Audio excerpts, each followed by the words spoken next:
I want to welcome you on in for today's tutorial and demonstration. Today I thought I would do something similar to this, a collage on a canvas. This is an 8 by 10 or typical canvas. But instead of doing a floral today, if you could see up close, some of the words are showing through the paint. So I use paper and glue that down first. And then I do come in with some transparent paint and do a little bit of negative painting around it. So I'm going to show you a little bit today of how I achieved this technique. But instead of doing a floral, I got very inspired by a vacation we took recently to Galveston. Me and my partner had a fabulous time. Saw some fabulous places, and while we were sitting on a beach, a little seabird came up, and so he snapped this picture and I put it in Photoshop and kind of played around with the coloring as far as the vibrancy and all that, and got it just the way I wanted it, printed it out, so I will use this as a reference. Okay, I keep scraps of paper. These are things that I just, maybe old paintings that didn't turn out, magazines, things that I tear out, calendars, you name it. So I keep those in these bags, and I have gone through some. I've gone through and I've picked out some that I thought might work for this project. Now, there's no way that I'm going to use all these, but I've narrowed it down. So what I'm going to do is go through and take some and just rip them up a little bit. What do I mean by that? Let me show you. Because I'm not going to put this whole thing down. I'm going to find bits of it that I really like, and I'm going to tear it. Now, if I tear it the right towards me, you can see that it's leaving a bit of a torn edge. Now, if you don't like that, you can always go the other way and tear it more so that the edge that you have here is straighter looking. Okay, so there's a difference there. So, you know, I just do whatever feels right to me, because this is just going to be my bottom layer anyway. So once I get a couple of things torn out, before I forget, what are we using today? Yoo-hoo stick, matte Mod Podge, and I often refill this. I've got Amsterdam, I've got Liquitex, so whatever assortment of paint you have. But I do like to tear off any edges. I don't like straight edges.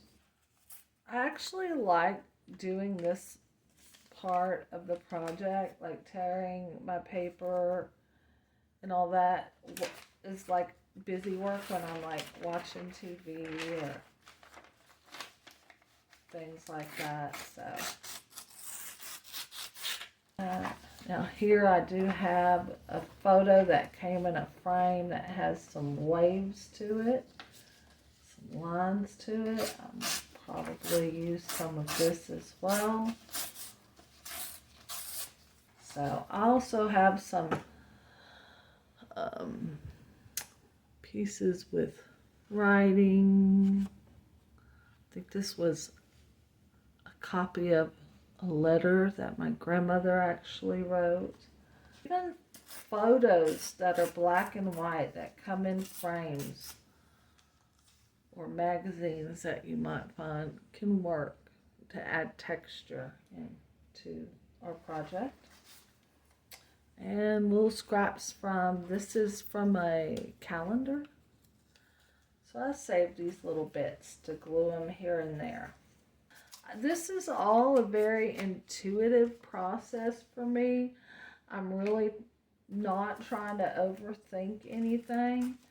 Also, this is some old wrapping paper that's very transparent, almost almost kind of like a parchment or rice paper. So these come in handy as well. I've also got in here some tea bags.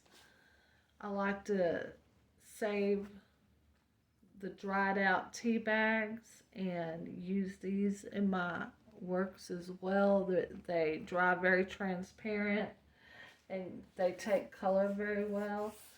And I have this from an old picture. I didn't like how it turned out, but I saved some stuff like the water. This is actually the map of Galveston that I got it. I believe it was the train museum we went to. And I grabbed this because I thought, oh, this has such interesting textures in here. And I thought it would make a great addition. So I'm actually going to tear it up. I think I should just collage this harbor part up here. Why not? We'll start with that. There was one place called Hubcaps that we ate at that was right there off of the Strand there, which I really enjoyed. I'm just looking at this ad of Katie's. Y'all might hate me in the comments, but I was not too thrilled with Katie's. Guido's was pretty good, I must say. Anyway, so these are the ones that we actually did with the gel plate. So we made our own collage papers here. If you didn't get to see that video, I will be linking that at the end, so be sure to check that out if you're interested in how to make your own collage papers. Maybe a lot of music in this, but that music notes, but hey, it's all about what you as an individual like and enjoy, and I happen to enjoy piano, so I include that in probably most of my works.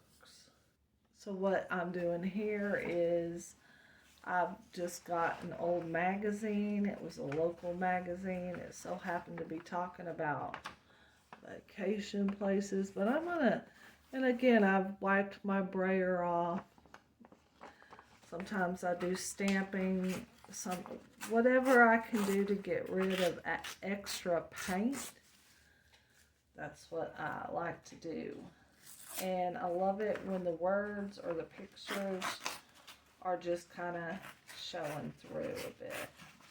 Again, I like doing things that might have like dates or schedules on it, so because I think words can definitely make for some cool texture. Beach chairs, it reminds me of us sitting on the beach.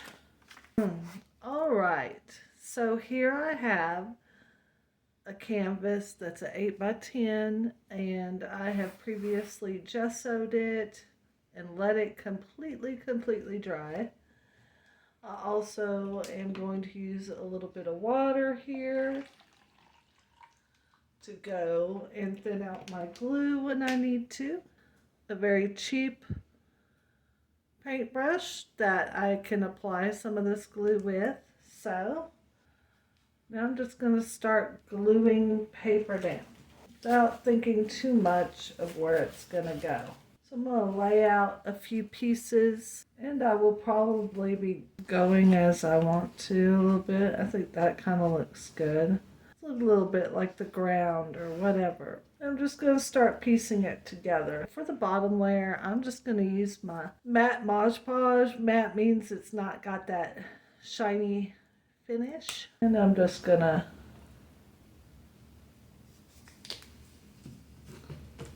put that down.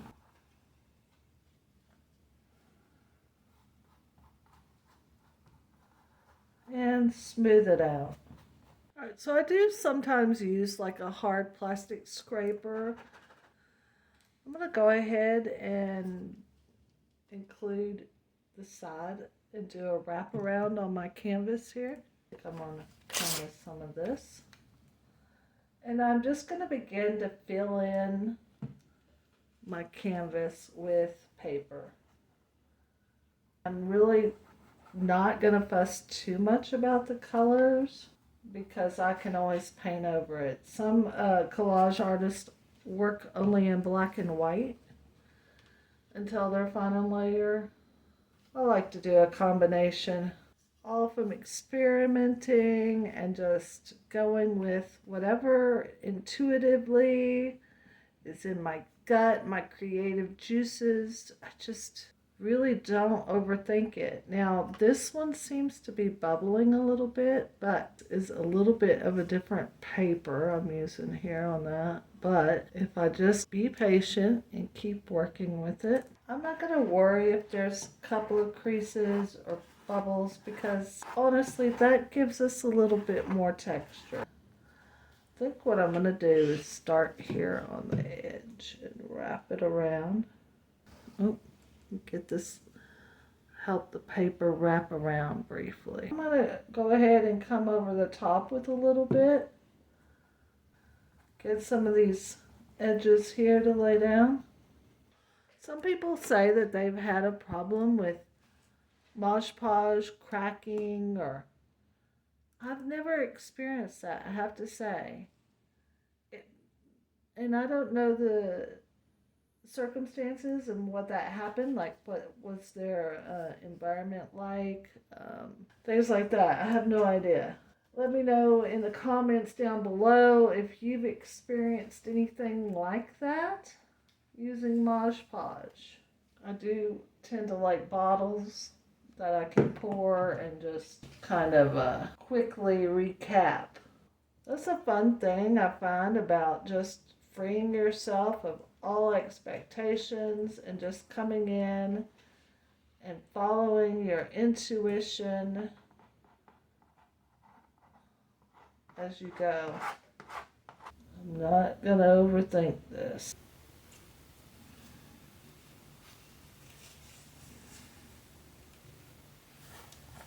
Sometimes it does help to wet your paper a little bit before you put it down if it's super thick. Well, I've seen people do it even with newspaper. Actually, they'll spray it down or wet it before. It just helps it lay down better. But I find for me, sometimes it can cause more wrinkles or bubbles, but I just have kind of play it by ear as I go. Magazines really do well with collage. That's probably the paper, I guess, works so well.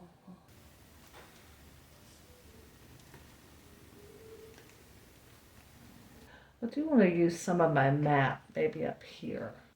I think I'll have the Galveston show right up there in that corner like that. I like that. Not that it necessarily will for sure show through on the final piece, but it might. Let's see what else I want to use. I want to use some of this, I feel like I need something with a little bit more of a wave. I want this to come up here.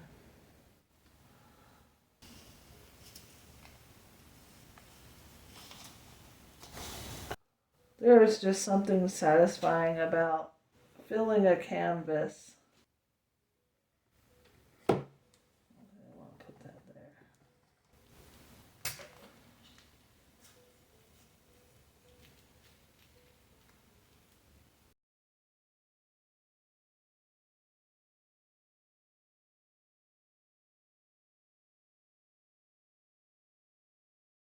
Now, what else do I feel like I want? I do feel like I want a little bit more of this yellow down in here. I'm just going to feel it out here. What feels right? I'm thinking here. And I am going to take some of this water and just spritz it on top of my paper, just slightly. this also has a bit of a sheen to it. This water I'm using, because I rinse my paintbrushes off in it after I'm done doing any kind of glittery stuff. So it gives me another use for it. Okay, let me just a dab here.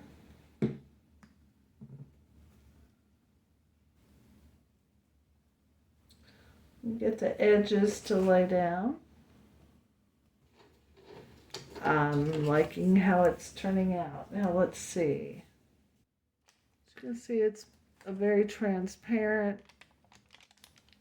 This was I'm gonna say like a tracing paper that I've used some of my glitter water on and let it dry. So it's got like watercolors to it and stuff. So I'm feeling like I want to come in over here. This paper also kind of wrinkles, but it offers some great texture, especially when you're dealing with like waves or something like that, I find. So I'm just wrapping it around here. And let me see if I can show you how that looks. As you can see, it's not dry yet, so it should dry clear. But it does offer some texture there.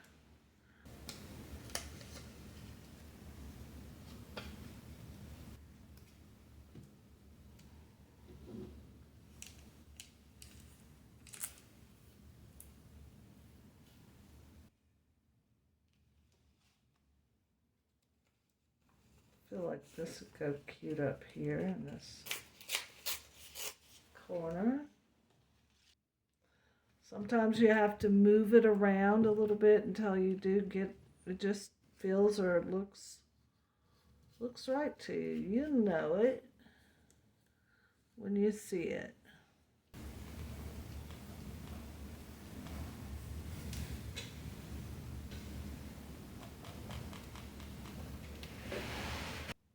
Feel like that's sticking out to me. I'm going to use a little bit of the tea bag.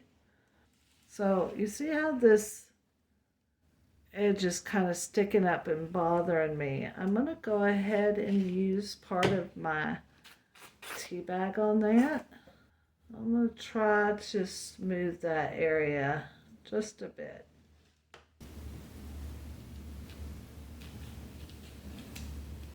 Covered up that area that was just bothering me. So, tea bags, yay. Okay. I think it is important to vary your pieces. Don't make them all the same size unless that's the look you're going for. Really, honestly, there's no rules in this. If you don't get every inch of the side covered up, don't worry, because we will be painting it. I like that. I'm going to go with that, or am I going to go with this? Ooh. I'm not quite sure how to help you with that. I feel like it needs to bend for me. So now I'm just going in and making sure that my glue is holding down the edges and nothing is sticking up per se. All right, now that I've got it totally covered, we're gonna let it dry and we'll move on to the next step. Okay, so here I've got a sheet of carbon black. My canvas is totally dried over the weekend. And what I'm going to do is I'm going to transfer a sketch of my seabird, just in a little rough sketch here. And I'm making sure that the shiny part of the sheet is down, and I'm going to tape this.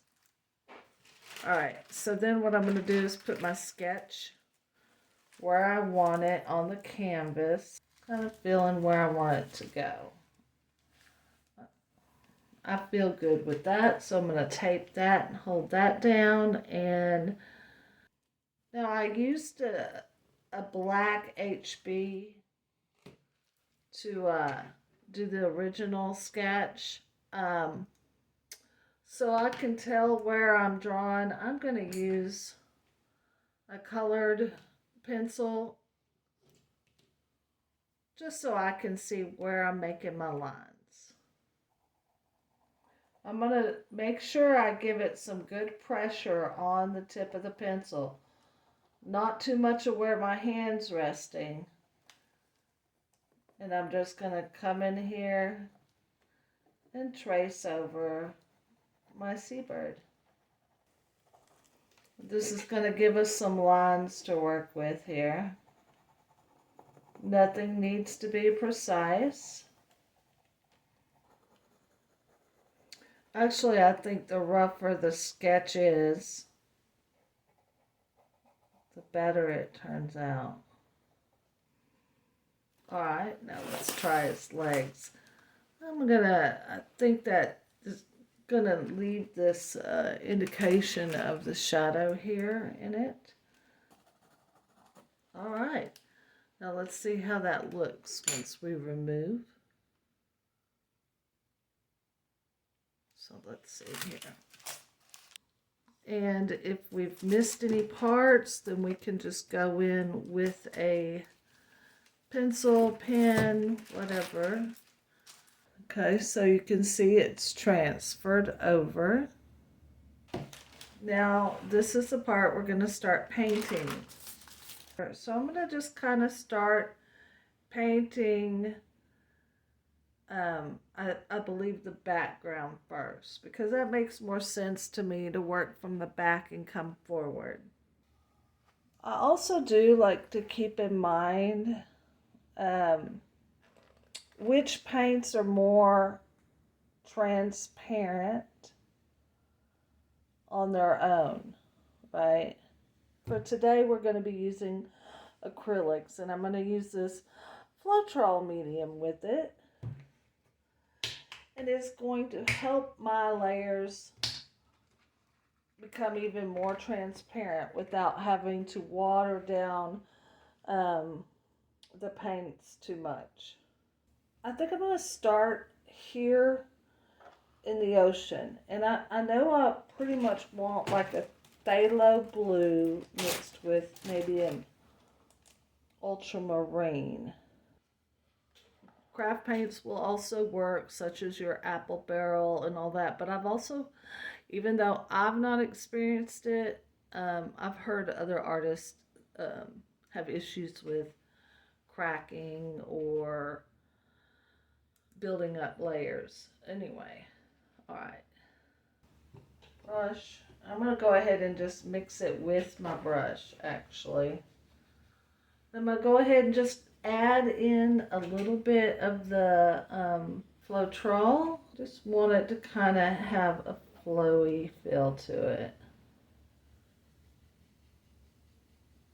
I will probably go ahead and add just a little bit of water as well to it. This is a very staining color, so it does go a long way. I'm going to establish the edge of the ocean there. Alright, so what I'm gonna do is turn this thing upside down, and I'm gonna follow the outline here. I'm just gonna paint in around my bird.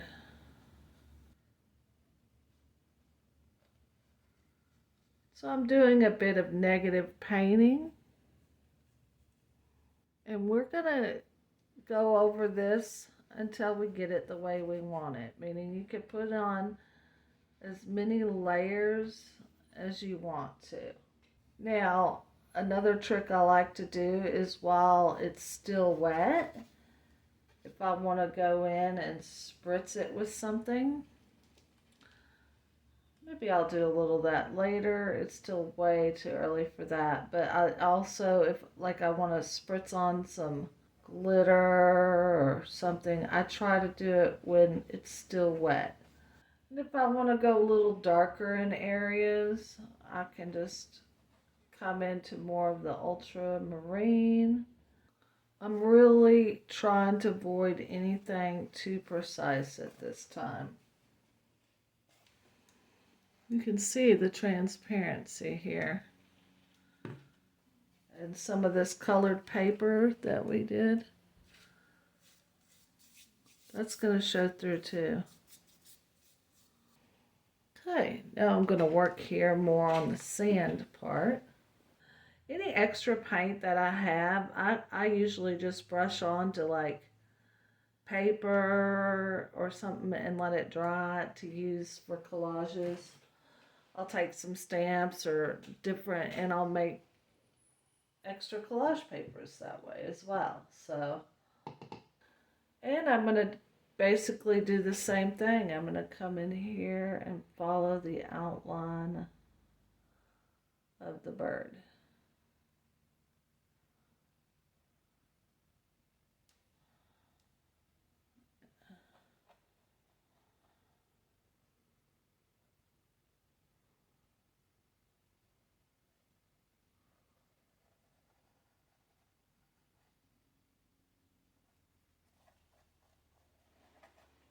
Letting those layers underneath show through. You can almost see how flowy it is. So I do get it quite flowy. I'm just going to follow the outline here.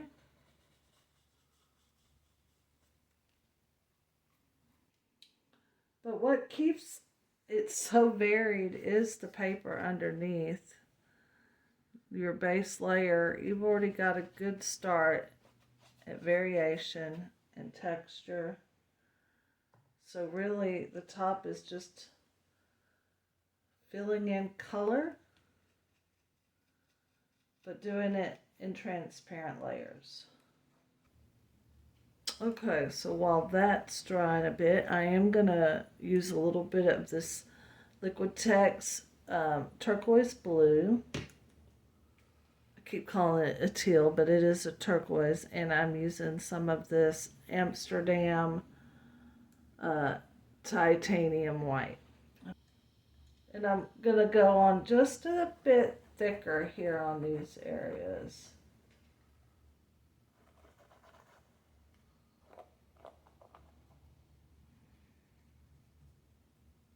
A little bit of white as well. And I'm just going to keep kind of building up areas of light and dark and make it look like water. And if I want to keep some of the transparency, I just keep adding some Floetrol as I go.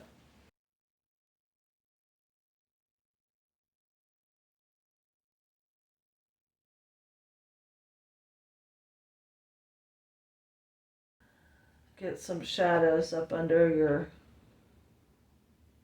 your waves here a little bit.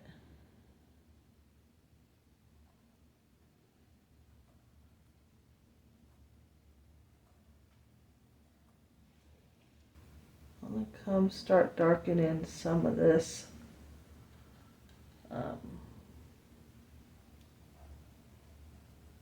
shadow in here.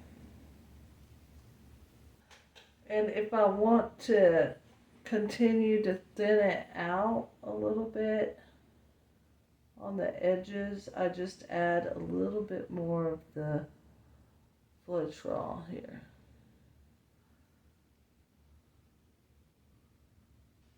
I do think I'm pretty happy with that. I think it might be a little bit too strong here with the words. I'm going to knock those back just a little. All right, now let's work on our bird, shall we?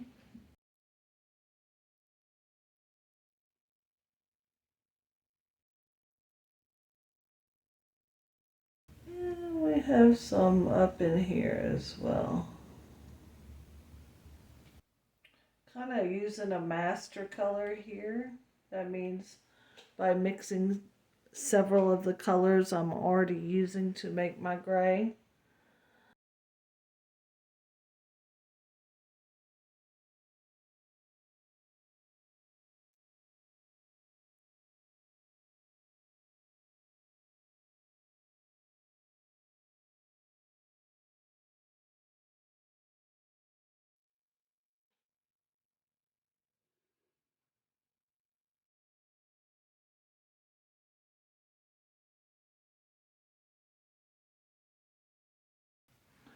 Now I'm going to get just a little bit of black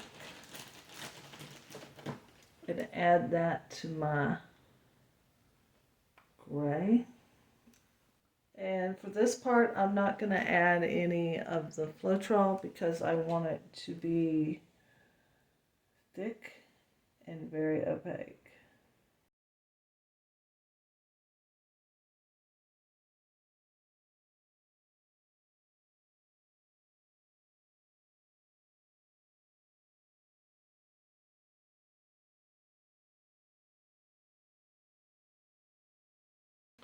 Now I'm going to come in and start adding some shadows up in here as well. And I'm building up texture, additional texture to feathers coming in here. Here we go. Well, I'm really enjoying this. Now, I think I might come in with some more highlights of white.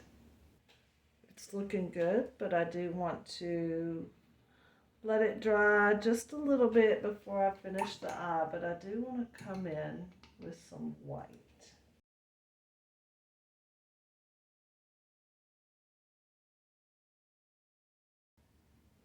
All right. I really think that I'm going to let this totally dry, and then I can go in with any kind of fine details with a marker, but I'm really thinking that this is looking pretty good. Okay, well, it looks like this is done. I used some Posh markers to fill in a little bit more white for some waves and signed my name. And I think I am satisfied with the way it turned out. I want to thank you for watching. If you've enjoyed this demonstration and tutorial, leave me a comment, like, and subscribe. Thank you. Until next time, I'll see you soon.